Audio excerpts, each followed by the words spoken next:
Hi, I'm Jerry Springer. And I'm Norma Rashid. And I'm Thane, Maynard. You already know Jerry and Norma as the anchors every weeknight on News Channel 5. But we work together every week on a special feature called Secrets at the Zoo. And we put our heads together and decided it's time to let the secrets out. Now you can enjoy the wonders of the plants and animals that make up the Cincinnati Zoo right in your own home. Now, by the time you've watched the entire tape, you'll know something about the attractions that draw 1.5 million people to the zoo every year. We're also going to show you some of the behind-the-scenes action that goes on all the time to keep everybody happy, healthy, and not hungry.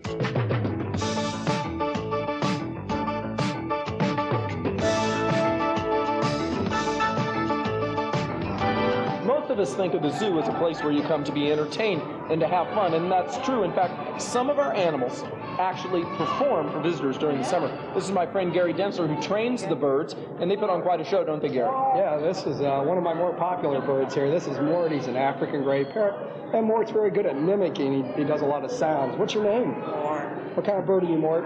You're a what? You're a wolf whistle, Norma? Wolf whistle. Oh, boy. Did you do commentary? He's working. Oh, wow. Well, I understand there's a lot of work that goes into training these birds before showtime. Let's take a look. Me up to the book. What do you want to drink? Want a beer? That's just one of the many talents birds like Coco display at the zoo when trainer Gary Densler takes them through their paces. Come on, you can do it. There's one who, on command, will roll over, just like a trained dog. Then there's Edgar Allen, the crow. He obviously cares about the environment. Just look at him doing his part to help recycle. But these are not simply cute tricks meant to entertain visitors to the zoo. Basically, they aren't tricks. They're behaviors that the birds do naturally in the wild. And we kind of studied the individual bird, and he kind of shows us what he likes to do. For example, the kookaburra. They love to make that call. It's a very recognizable call for a kookaburra. When it comes to training birds, the old saying, practice makes perfect, definitely applies. That can mean 4 to 5 months of rehearsal in some cases, because even a smart bird's attention span is limited. We may do 3 or 4 sessions a day at 20 minutes with each individual bird, teaching him his behaviors and rewarding him for every time he does the right thing. Yeah. This is Phoenix, our Harris hawk, and he and all the other birds in the show are still in training.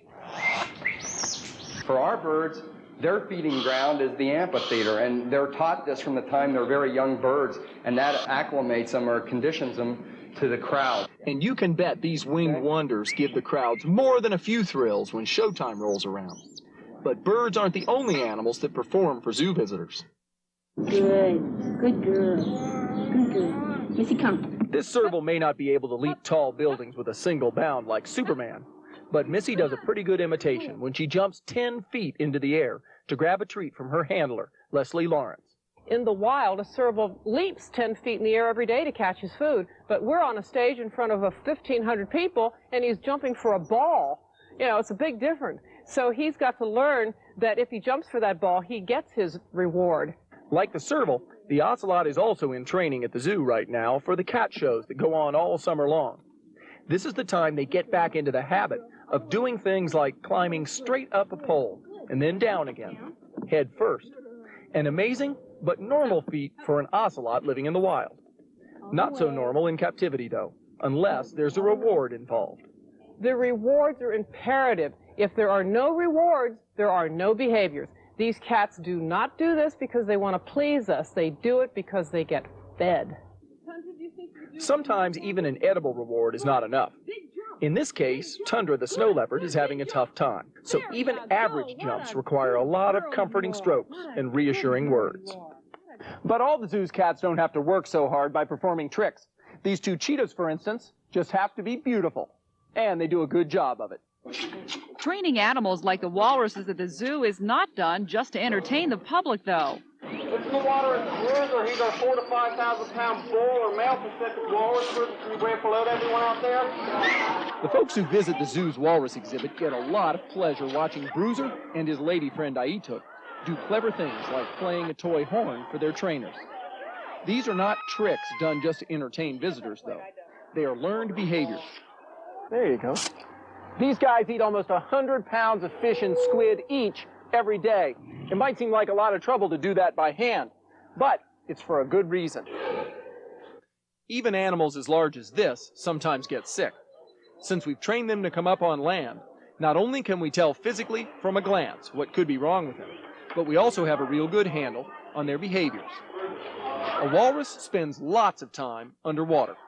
Its circulatory system allows the walrus to hold its breath for well over a half hour at a stretch. They swim on the bottom, feeding as they go. And those whiskers aren't just for appearances. They're specially designed to help the walrus grab its food and get the goodies into its mouth. But even hand feeding doesn't always work when it comes to getting Bruiser to take his vitamins. Here we go. Bruiser, mouth, mouth, mouth. There we go. Shoot. This isn't working very well at all.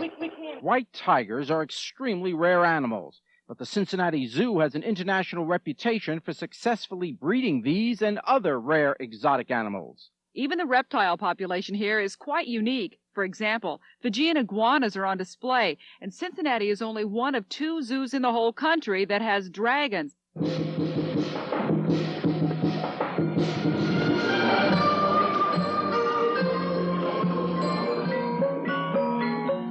An exotic formal ceremony, steeped in ancient Indonesian tradition. A fitting welcome for the zoo's newest Asian arrivals, 2 Komodo dragons. They're actually rare endangered lizards from the Indonesian island of Komodo. They'll grow up to 10 feet long, weighing 350 pounds each.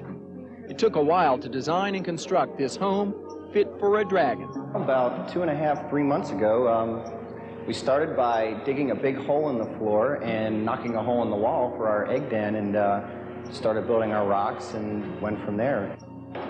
The dragons have some very special needs, like space for burrowing. What we've attempted to do here is give them 3 different burrows. They have 2 as retreat areas that are, like I said, cooler, and they also have one that we provided for egg laying. This great big yard is also for the Komodo dragons, but they can't be out here all year long.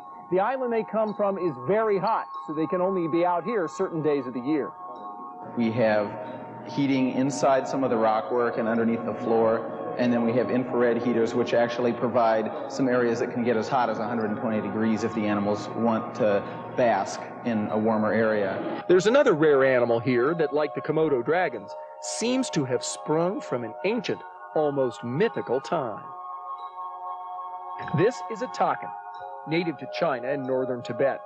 It is a very rare hoofed animal with several distinct characteristics. A large head, humped nose, curved horns, and a shaggy coat that practically shimmers in the sunlight. But its odd appearance makes the takin tough to classify.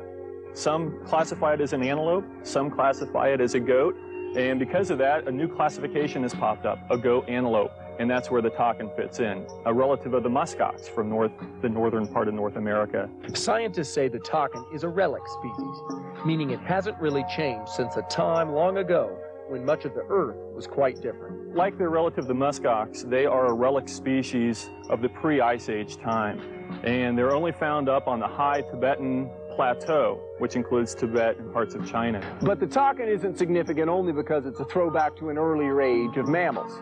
It is also a creature of legend in Greek mythology.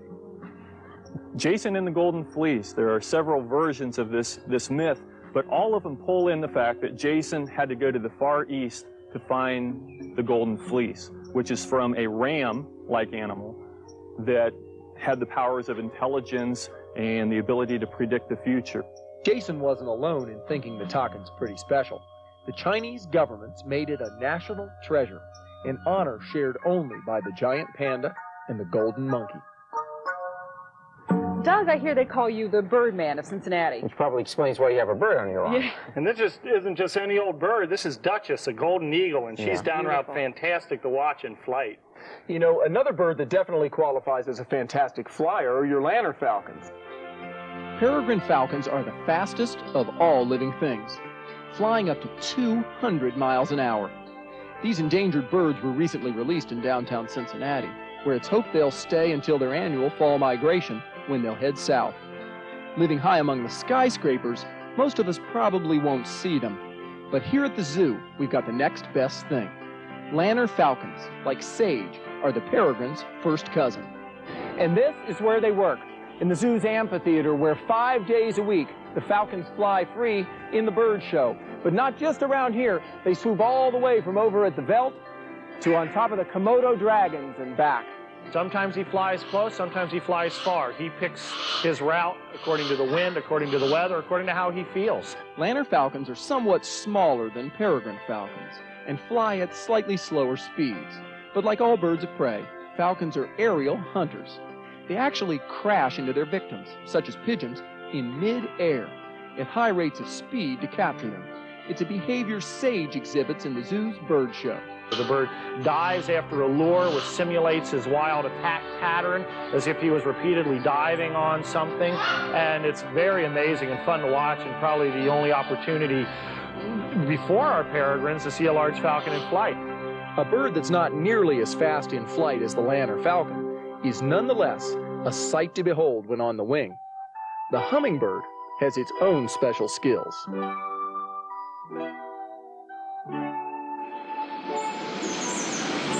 Hummingbirds are known as nature's helicopter, and they have the ability to fly forwards, backwards, to the right, to the left. They can rise straight up into the air, they can hover, and they can even fly upside down. They also fly pretty fast. Even when viewed in slow motion, you can barely see their wings because the movement is so rapid. A resting hummingbird's heart beats 500 times a minute, and as many as 1,200 beats a minute when they're flying. So they need lots of nourishment. They have to eat every 15 minutes, and if you ever see a hummingbird sitting at a feeder, you'll see that he's actually guzzling that nectar down. Now, most of the time when you go bird watching, you want to take high-powered binoculars. But when you're after hummingbirds, you might take a magnifying glass. This is a photo the Tyrrells took for National Geographic, life-size, of the smallest bird in the world, the bee hummingbird. Photos of many of the more than 300 different hummingbird species are found in a book the Tyrrells have produced. The best way to attract hummingbirds is using a hummingbird feeder, especially for photography purposes, because the hummingbird will come to the feeder and feed. Hummingbirds are pretty talented flyers. Hornbills, though, are equipped with an appendage that really stands out. Bach loves to use his beak to play catch. And like all hornbills, he has a big beak. Right now he's using it in play, but in the wild they'd use it to get their food. They're not like other birds that pick it up with their feet or hold it with their feet. He does it all with his beak. So he'd pick up things on the ground like snails and so forth, but he'll also catch flying things. Our African gray hornbills are small enough and handleable enough that we take them out to schools almost every day and show them to kids' groups. But here at the zoo, we've got some other hornbills that aren't quite so tiny. Despite their size, these rhino hornbills share the same nesting habits as their smaller cousins. They either make or find a cavity in a tree, and then the mother goes in to lay her eggs, but she loses all her feathers at that point, so she's really helpless. And she would also be incubating the eggs, which are totally helpless, so they seal the cavity hole shut with mud and smashed snails and basically anything that's soft and gooey. A small opening is left, though, so Dad can pass food in to Mom. The big beak comes in handy for that, but the hornbill's beak is not all it appears. Their bill is actually hollow. If you were to carve it open, you'd see that it was filled with a lot of small air cells. And the reason for that is it helps to lighten up the front of the beak. It enables them to balance out so they don't actually have a heavier front than the back. Functional, yet colorfully ornate, the hornbill's beak is truly what separates it from the rest of the flock. You know, Jer, I think Thane may have spent just a little bit too much time with the birds. Well, I think you're right. He's already starting to look like a penguin. Now, don't get excited, you guys. I'm just trying to get everybody in the mood for a fun look at the bird that seems to have been born in a tuxedo.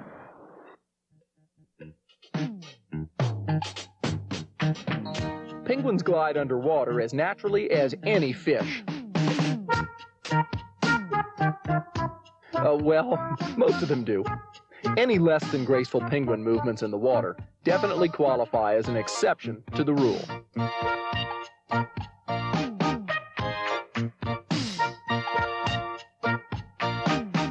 On land, especially icy land, with even a slight incline or dip, getting around is a bit trickier.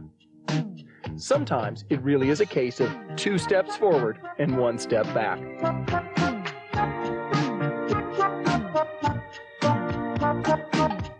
There's plenty of room in the water, but not everyone hits the pool at the same time.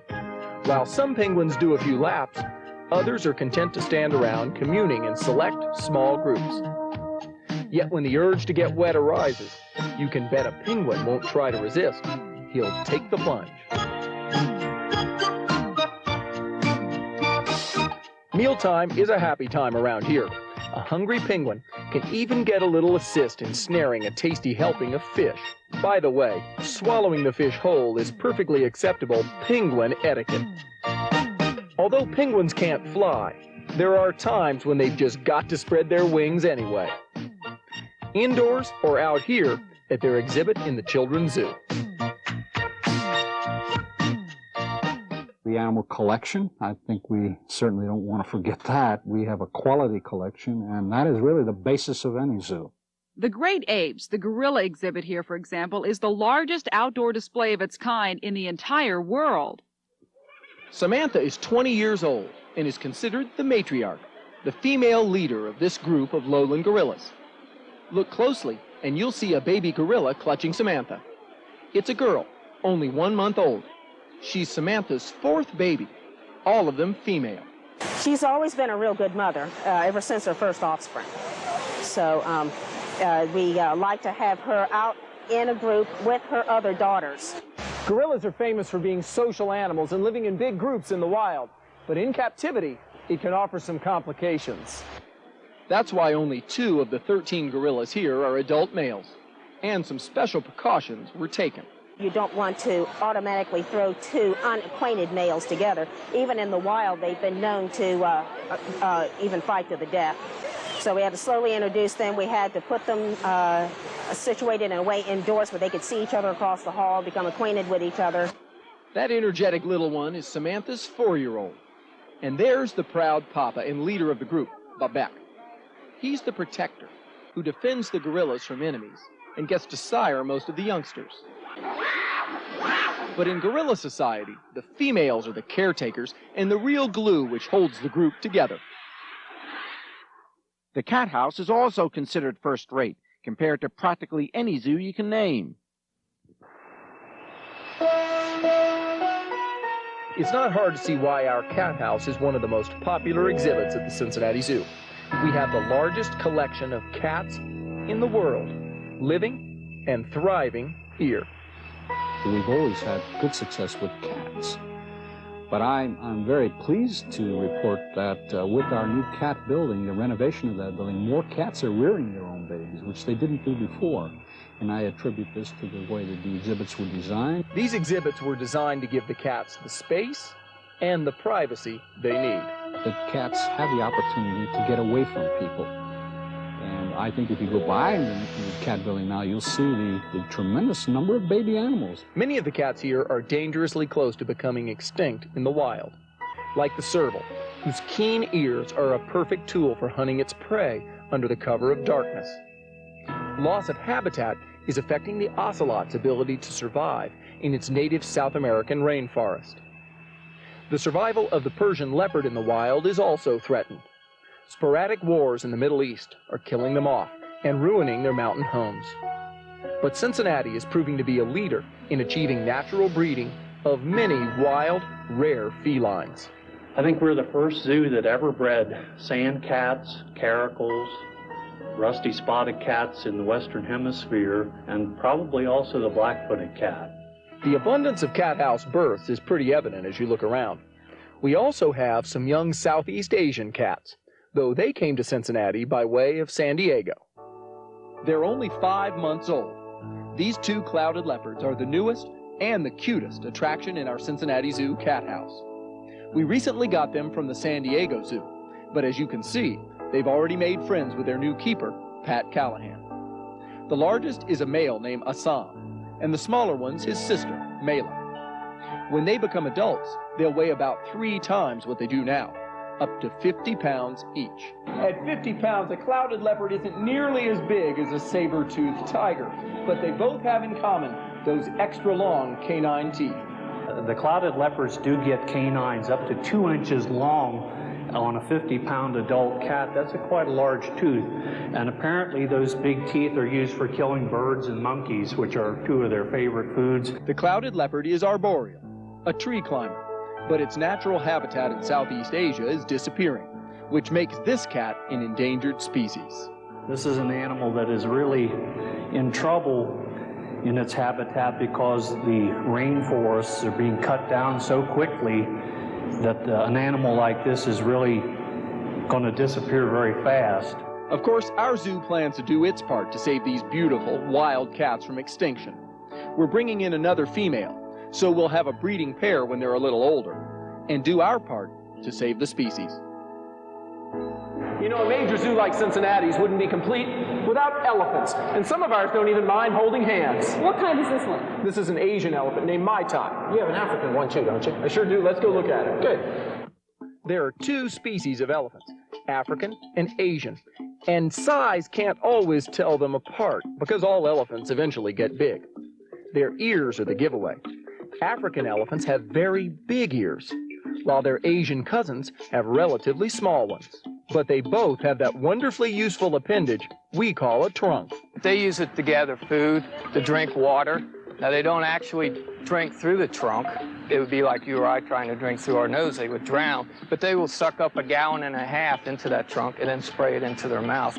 The secret to the strength and flexibility of the elephant's trunk is in the construction.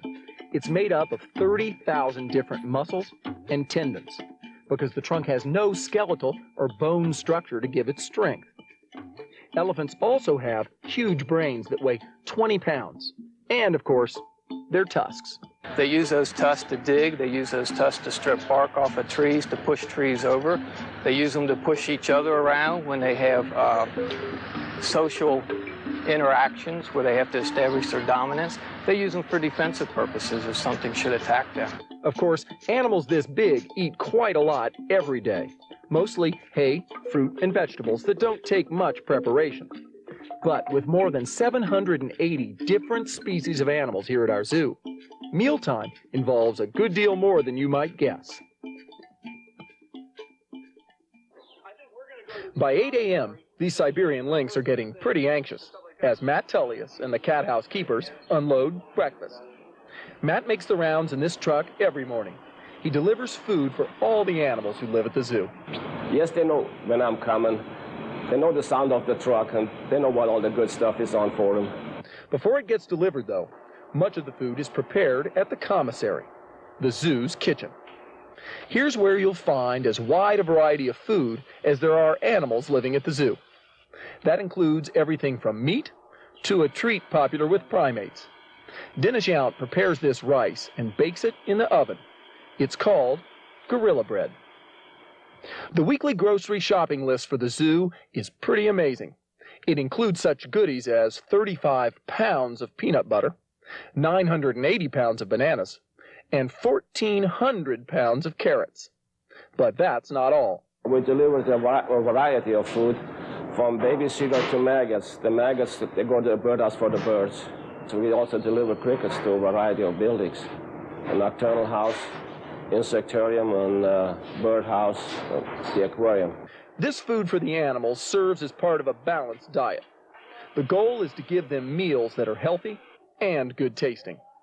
By now you probably know why we have a no feeding policy when you visit the zoo, but fortunately the things that animals eat are suitable for us, like these bear biscuits. The vet says we could live longer if this is all we ate, and they taste pretty good too. While we're talking food, it looks like mealtime here at the aquarium is kind of fun. Yeah, particularly if you happen to be a fish, huh? Now, Dave, you take care of all the fish here in the aquarium, and they eat all kinds of different things. What do you feed these guys? Well, we feed a wide variety of seafood to all of our fish, and we feed herring and mackerel, and we feed squid, sometimes cherrystone clams, and then we feed lettuce to our fish that are vegetarians, as you can see here.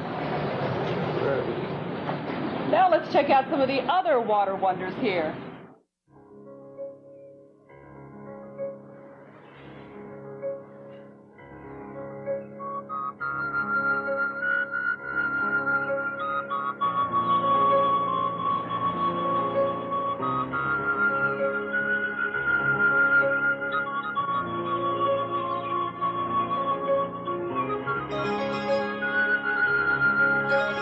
We have a big tank that we're constantly making salt water with, new batches of salt water, and using it, topping each one of these big tanks with salt water every couple weeks.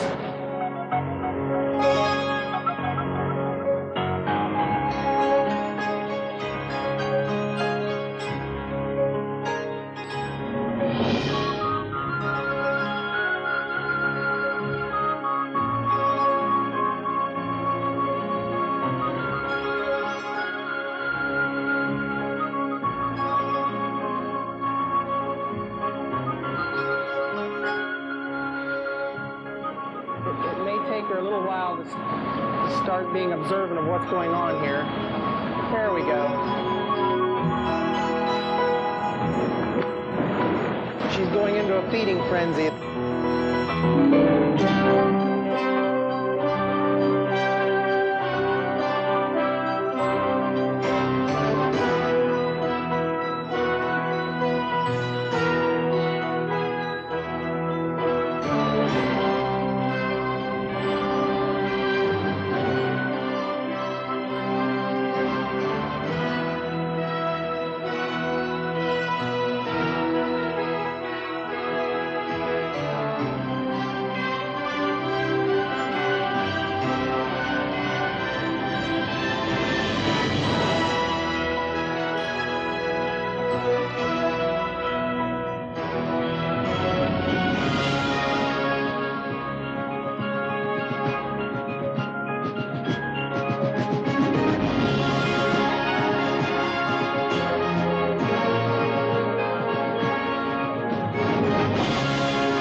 Fish aren't the only animals that like the water. You know, polar bears can swim with the best of them. That's right. Nature has supplied them with everything they need to survive in the water and in the cold weather. This young polar bear, like most young humans, enjoys playing in the snow. But nature has equipped him and his mother with physical characteristics that protect all polar bears in frigid weather. Their fur is, of course, very thick, but that's not the only reason they handle winter so well. Their fur is very thick, but on top of that, it's hollow. And having hollow fur gives you that added layer of insulation, and then the hollow fur is also clear, so that the sun penetrates into its skin. The polar bear's fur also helps them blend into their snowy surroundings. But if you look closely, you'll discover the polar bear has a dramatically different skin color beneath the fur. It provides additional protection from the elements. Their skin is black, and the black skin helps them absorb the sunlight that is transferred down through their hollow hair. Below the skin, though, you'll find 4 inches of blubber. That blubber just insulates their entire body and keeps them warm in the coldest of climates. Polar bears also are built for a life in the water. A polar bear is a marine mammal adapted to swim in the ocean. They swim using their large paws that are actually excellent paddles, but on the ground, they are actually covered with mittens. There's fur between the toes, there's fur covering the bottom of the pad, and it's actually a well-insulated foot. You may remember that we had a pair of baby polar bears born here at the zoo, and one of them remains. The other one is headed off for even a better climate, though. The zoo in Duluth, Minnesota. Welcome to the world of insects. This insectarium is home for all kinds of tiny creatures. They may look strange, but insects play a vital role.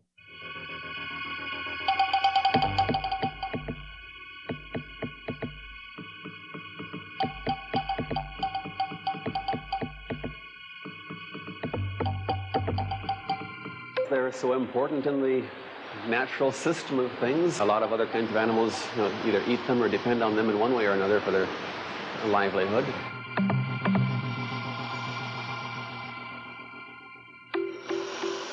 This is the largest insect exhibit in the country, and in fact, it's one of the largest in the world.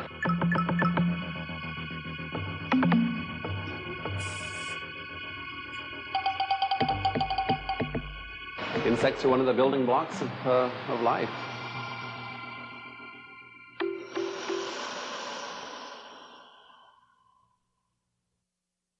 You know, animals aren't the only attraction here at the Cincinnati Zoo.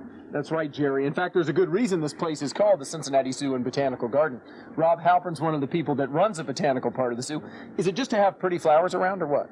No, we really have four purposes in having a botanical garden here. First, of course, we want to show the natural habitats that these animals come from so folks can see the different parts of the world. Secondly, we want to have beautiful gardens for our visitors to enjoy. Thirdly, education. We want to show some great plants that you can use in your own gardens.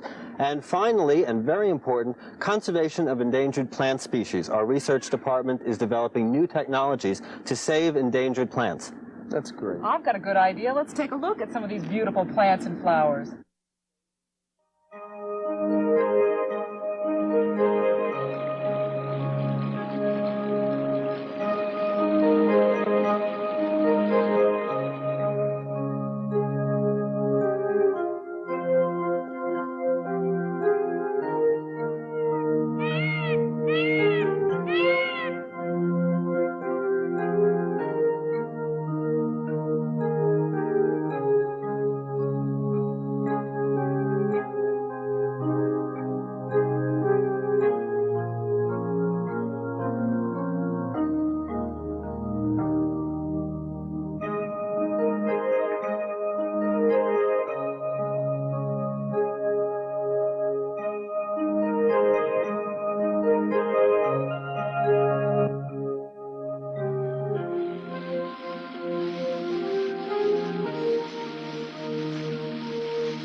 This is the latest display to be added at the Cincinnati Zoo, although the focus here is not exactly typical. When most people come to the zoo, let's face it, they think of animals. But we're a botanical garden as well, and that's because plants are wildlife too. A lot of effort's gone into creating this botanical center and oriental garden. There's hand-tied bamboo, screens and walls common to traditional Asian housing, a stream stocked with koi, Asian goldfish. Perhaps the most important, though, are the plants and their clever pollination methods. This is for hummingbirds. And a hummingbird can fly right up. Here it is hanging on a vine. So the hummingbird doesn't need a place to perch or land. And it flies right up and hovers here and sticks its beak in there and gets some nectar. Meanwhile, it's getting pollen all over its face. And at the next flower, it's going to deposit some of that. The Oriental Garden approach in this place is deliberate, yet customized. We interpret a wonderful natural ecosystem that is in our area, Red River Gorge. and we recreate a sense of that, but with a slightly symbolic feeling. Just another way our zoo is trying to help us get a better understanding of the interdependence between all living things. It's no secret that there are plants and animals, unfortunately, on the verge of extinction. And this is one of the only zoos in the world using high-tech science to prevent further extinction. In fact, the technology being developed and used at the Center for the Reproduction of Endangered Species is proving to be a real lifesaver. The frozen zoo is a concept of the future, now in progress inside this tiny office. It's CREW, the zoo's Center for the Reproduction of Endangered Wildlife. The goal? Saving threatened animals from extinction. By applying the technology, in vitro fertilization, embryo transfer, artificial insemination, these kinds of technologies that will help these particular animals that are not breeding naturally reproduce. The technology is working. This bongo was born here at the zoo using an embryo transfer. If we can collect these embryos, transfer them to a closely related species, but a species that's more common, it helps increase the number of offspring that this one particular animal can produce, or one particular female can produce per year. And that's important when it takes some species a long time to reproduce. Dr. Earl Pope and the other CREW team members are also doing research at the University of Cincinnati's College of Medicine. Research that might eventually prevent endangered animals in the wild, like the cheetah, from dying out. For example, if all goes well with this embryo flush procedure, the CREW team will be able to help this rare scimitar-horned oryx have babies. This is the same test tube technology which has enabled once childless human beings to give birth. For endangered species, more births and healthy babies is the name of the game. It may be the only way future generations of currently rare wildlife will survive. Remember, we human beings have a responsibility to take care of this planet we share with animals and plants. Our future survival depends on what each of us does today to protect the environment. If you've ever wondered what we can all do right here in Cincinnati to help save the earth, here's some ideas to get you started. Recycle everything you can, not just newspapers, and get the whole family involved. Kids are better at all this than grown-ups, you know. Ride a bike. Cars are the #1 polluter in the U.S. today. Plant a tree. They just might save us from the greenhouse effect, and plants provide all of the oxygen we breathe. And just say no to poisons. Sometimes you see more of these toxic warning signs sprouting in your neighbor's yard than you do flowers, and it leaves our yards chemically dependent. Besides, what's so bad about dandelions anyway? Avoid disposables. Just like cloth diapers are easier on the earth than the throwaway ones, reusable containers work better than plastic wrap or foil. Reduce packaging waste before you buy. Americans throw away their own weight in trash every single month. For instance, foods like fruits and vegetables come with their own packaging. Who needs all this styrofoam anyway? Use recycled products. Today you can even buy recycled toilet paper. And don't worry, it's made out of old newspaper, not used toilet paper. Don't use plastic bags. At the store you can bring your own, and at home, trash cans work better than bags anyway. And be sure to clip through those plastic six-pack rings. They kill wildlife. Turn off lights when you leave the room. Remember, waste not, want not. Don't use air conditioning. Nobody had it 30 years ago, so why waste energy now? Air conditioning your home in Cincinnati creates acid rain in the Adirondacks. Turn off the water when you're not using it. Even when you're brushing your teeth, 3 to 5 gallons of water go down the drain every minute.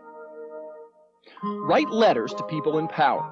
Your opinion counts, so be sure to let the leaders of government and corporations know how you feel. And spread the word. Proselytize, cajole, even shame your friends into getting involved. Find something you care about and live a life that shows it. Join a conservation group. They'll help you stay informed on what's being done for wildlife and what still needs doing. And remember to keep your hopes up. This old earth is a whole lot more resilient than we sometimes give her credit for being. And most important of all, remember, love your mother. Love your mother. It's been a lot of fun spending a day here at the Cincinnati Zoo, as you'll find out yourself when you visit. Don't forget our obligation to help the wildlife which shares this earth with us. The money you've spent to buy this tape will help fulfill that obligation. So thanks, and take care of yourself and each other.